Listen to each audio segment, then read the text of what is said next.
Authorities don't want you to know about a growing danger to humans in our backyards, a disease that eats into the human brain. It was very rare. In the past 50 years, there have been fewer than 10 severe cases recorded Australia-wide, but that all changed earlier this year. Dr. John Darcy has our investigation.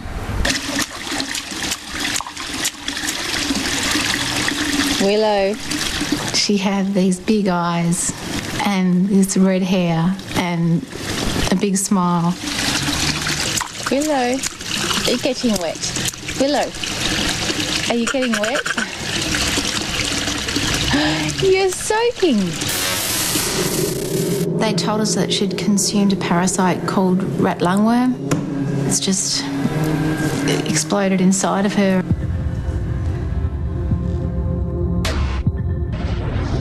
The worst thing was seeing Grace, who was a gorgeous little girl, just get so weak. I remember saying to the doctor at one stage, what do you really think it is? What's your gut feel? And I remember her saying, I'm pretty sure it's the worm. She said that the scan looks like the worm.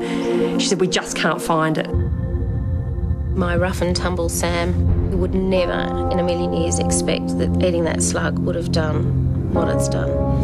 The only picture I could bring to mind is that Alien movie where you see, a picture of, things growing out of people's heads. Horrific, absolutely horrific. The Public Health Department didn't want you to talk about this. They were concerned that it would create fear in the community. They didn't want to create public panic. The disease is out there. One of the most frightening parasites on the planet is on the move. Rats infected with rat lungworms have spread from Queensland to New South Wales and are now moving further south.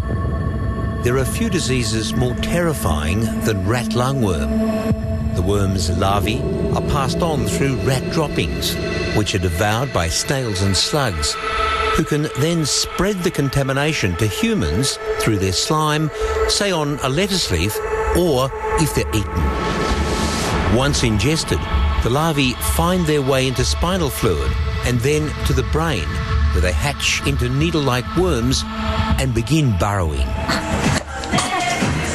In March this year, a baby girl called Willow May Bryant was playing in the backyard of this Sydney home. She had these big eyes and this red hair and a big smile. Kate Bryant was 38 when Willow was born. She had two older sisters who loved her dearly. You're waving to Willow. Say hi, Willow. On March the 20th this year, 10-month-old Willow fell ill. Well, in the weeks leading up to her getting sick, it had been really wet. So we'd had lots of slugs out on our deck. And Willow loved to play on the deck. It was just an ordinary day until I went to put her to bed and she just wouldn't sleep all night. She had this little rattle in her chest, and so the doctor had said, take her down to emergency and get a chest x-ray. They couldn't pinpoint anything. Willow's condition was rapidly deteriorating. She was transferred to Sydney's Children's Hospital. She'd just gone like a floppy doll. 2 weeks after falling ill, Willow slipped into a coma. Doctors had no idea what was wrong with Willow. They'd never seen a case like hers before, but they soon would. A few days after Willow was admitted to hospital, another little girl on the same street in the next suburb fell seriously ill with exactly the same symptoms. I decided to take her to the GP because she'd had a really restless night of waking up crying, and maybe she had a bit of bronchitis or chest sounded a bit rattly. Grace, who looks a lot like Willow, is the daughter of Sam and Richard Cairns. She was learning to crawl, almost learning to walk. And like Willow, 15-month-old Grace loved to crawl outside. Initially, doctors thought she had a mild throat infection, but her mum, Sam, a former paediatric nurse, suspected something more serious. Over the next week, she took Grace to 7 different doctors, but none of them could tell her what was wrong. All Sam knew was that her baby was getting worse. You ended up taking Grace to the hospital. What happened? By that stage, I thought there was something wrong with her head.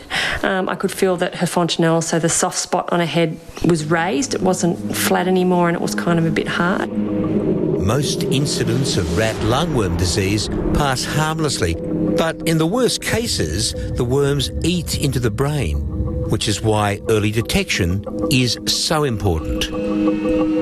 But Grace's doctors were baffled. It was a mystery to us, but it also seemed to be a mystery to the doctors that were treating her. Grace was sent to Westmead Children's Hospital for more intensive tests and scans. By now, there were suspicions she might have rat lung worm disease. I remember saying to the doctor at one stage, what do you really think it is? What's your gut feel? And I remember her saying, I'm pretty sure it's the worm. She said, we just can't find it. And that was when they told us that there was another child that seemed to have similar illness to Grace.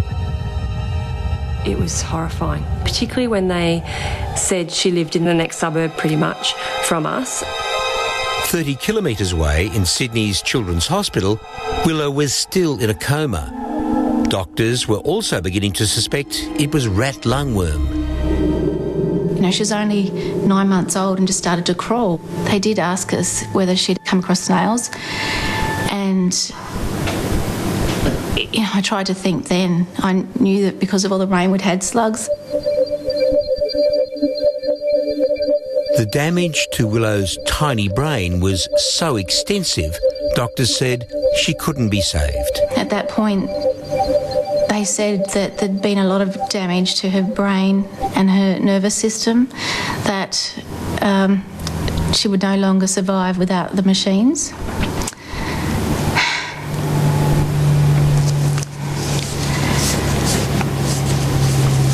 And even at that point, I did think that she would come through. What happened? We'd made the decision that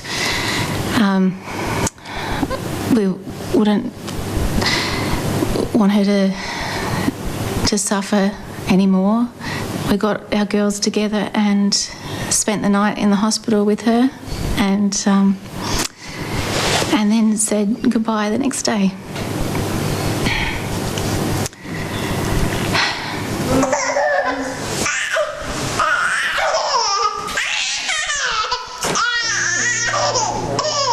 Willow had fallen ill on March the 20th. She died 19 days later. Only then was her killer positively identified. This is what rat lungworms look like. They get to about 3 centimetres in length. So if you've got a large number of those in your brain, they'll cause severe damage. That's how we identified the worm in the young girl. From an autopsy specimen? That's right, yes. Right. The day after Willow's funeral, doctors finally confirmed to her parents that rat lungworm was the cause of their daughter's death. She'd ingested it somehow, gone into her stomach, and it worked its way up the spinal column into her brain. But in the ride back home, we realised that we've got neighbours with 2 young girls that we have to tell them. So we did. And gradually we started telling people the story, and everyone's reaction was, I had no idea. At this point, you have to ask the question why the public and health professionals weren't warned by the health department. If I'd known the dangers of rat lung worm disease, then I could have given appropriate advice. It's terribly important that doctors in the community aren't kept in the dark, because potentially that could put lives at risk. I'm not sure why New South Wales Health Department didn't want to spread the word of lungworm. I think people deserve the right to know and to understand more about this disease, and to understand that it's preventable. Helen Smith from Sydney University is investigating ways to stop the spread of the rats that carry the disease. The area is just teeming with black rats. We see a trend that the first case of lungworm appeared in Brisbane, other cases in Sydney and as far south as Jervis Bay. It appears that the incidence is on the uprise. What makes this story even more concerning is that Willow and Grace were not the first cases for New South Wales Health. 11 months earlier, and 15 kilometres away, another victim, Sam Ballard, a strapping 20-year-old rugby player. My rough and tumble Sam, invincible. Nothing will ever happen to him. I suppose the word I would use to describe him was a larrikin. This was Sam before he was infected. Right? This is Sam today. G'day, mate. How are you? You're going to look up at John, Don? Yeah, Can too. Go. Yeah. Just takes a while for the messages to get through. Absolutely. Like most of us, Sam had no idea a snail or a slug could be dangerous. Come on, I dare you. What he did was silly. At a party, as a dare, he ate one. Don't be a sook. 20-year-old boys, red wine, alcohol, sitting at some mate's table. A slug goes onto the table. Someone banters about a dare. Hey, eat it. I dare you. Sam ate the slug. Boys will be boys. Oh, eat it. $50. All right. I dare you. Sam would be in intensive care for 420 days, a new record for Royal North Shore Hospital. Like Willow and Grace, the rat lungworm ravaged his brain.